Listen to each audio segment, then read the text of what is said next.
taxi charges, fixed charges for 5 kilometer and y kilometer per kilometer afterwards. आप मुझे बताइए इसमें मुझे in terms of x find the expense and the expense for 27 kilometre. 5 kilometre के लिए x है, मतलब इसका फिक्स चार्ज है x।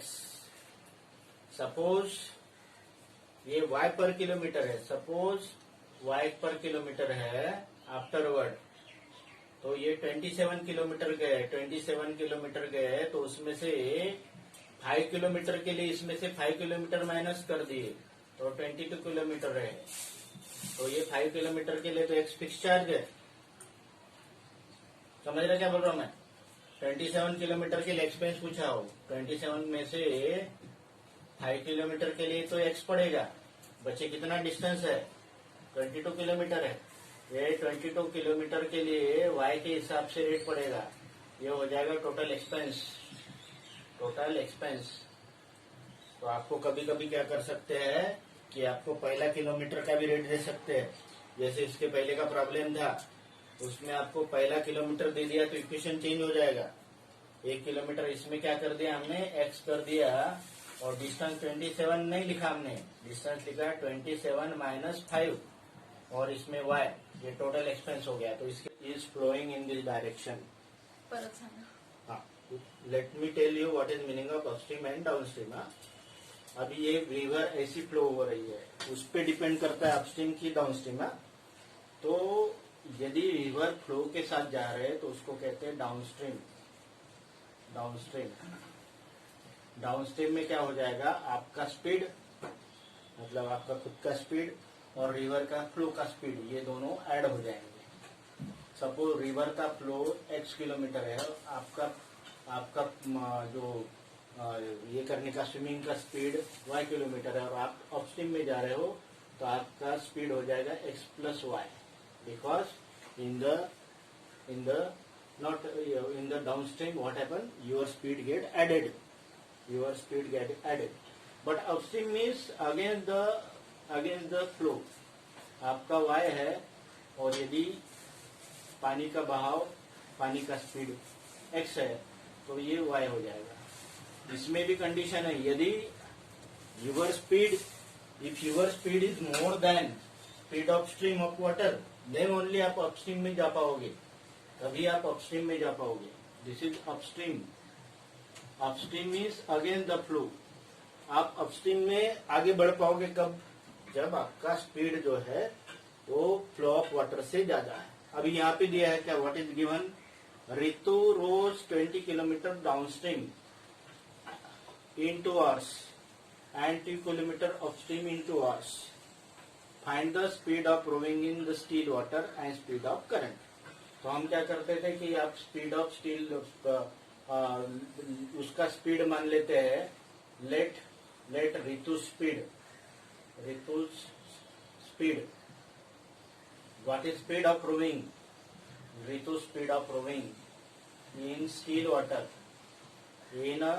Water, be x kilometre per our, and speed of stream, speed of current, speed of stream, speed of पानी का बहाव y kilometre per our. अब ये क्या करेगा, y किलोमीटर पर आवर इसको रोकेगा, ठीक है ना। मतलब यहाँ पे इसका स्पीड x है, तो ये y उसको रोकेगा, कब में, अपस्ट्रीम में, और डाउनस्ट्रीम में क्या हो जाएगा, उसका स्पीड जो है बढ़ेगा। तो speed, her speed in downstream, her speed in downstream become x plus y, x own speed and y additional हो जाएगा, kilometre per our. her speed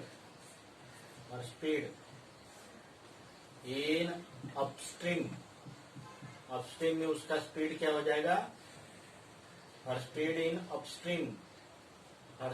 upstream become x खुद का है और y स्ट्रीम का है, y किलोमीटर पर आवर।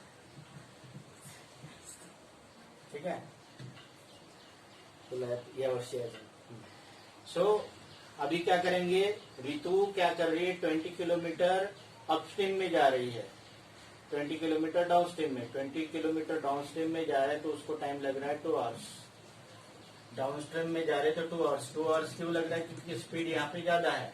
तो downstream में क्या हो जाएगा, डाउनस्ट्रीम में आप जानते हो speed equal to distance by time, speed equal to distance by time. तो टाइम इक्वल टू निकलेगा, time equal to distance by speed. तो हम टाइम निकालेंगे, टाइम कितना लगा, टाइम लगे 2 आवर्स, टाइम कितना लगे 2 आवर्स, डिस्टेंस कितना 20 किलोमीटर, और डाउनस्ट्रीम में स्पीड कितना x plus y. So 20 by x plus y equal to 2 hours, speed equal to distance by time, therefore time equal to distance by speed. Distance covered is in downstream is 20 kilometre per hour and this is x plus y equal to 2 hours. तो पहला equation बनेगा, ये cancel हो जाएगा, ये 10 हो जाएगा, तो पहला इक्वेशन आ जाएगा x plus y equal to 10। This is equation number 1। This is all about the downstream. Now what happen with upstream. Upstream में जाने के लिए 4 किलोमीटर जाने के लिए 4 kilometre x minus y equal to 2 hours, ठीक है ना। अब इसमें देखिए स्पीड कम हो गया तो टाइम बढ़ गया, क्यों, ये 20 किलोमीटर के लिए 2 घंटे लग रहे थे, 4 किलोमीटर के लिए 2 घंटे लग रहे हैं। So this cancelled, then what happen, this is 2, then what happen, x minus y equal to 2, this is second equation. x minus y equal to 2, this is second equation. x minus y equal to 2। अब ये दोनों equation को add करेंगे तो हो गया 2x equal to 12, then x equal to 12 divided by 2, x equal to 12 divided by 2, that is equal to 6। What is this 6? It is kilometre per hour. Still water में उसका स्पीड है, this is her speed in still water, this is Ritu speed in steel water, Ritu speed in steel water. And what is speed upstream? For speed upstream, we have to put x equal to 6 here. X plus y equal to 10, out of which x equal to 6 plus y equal to 10, then y equal to 10 minus 6 equal to 4 kilometer per hour. तो speed ये है speed of stream, speed of current, speed of current of water, speed of current of water. तो आप समझ रहे हैं? Hello, clear हुआ बच्चे लोग, क्लियर हुआ?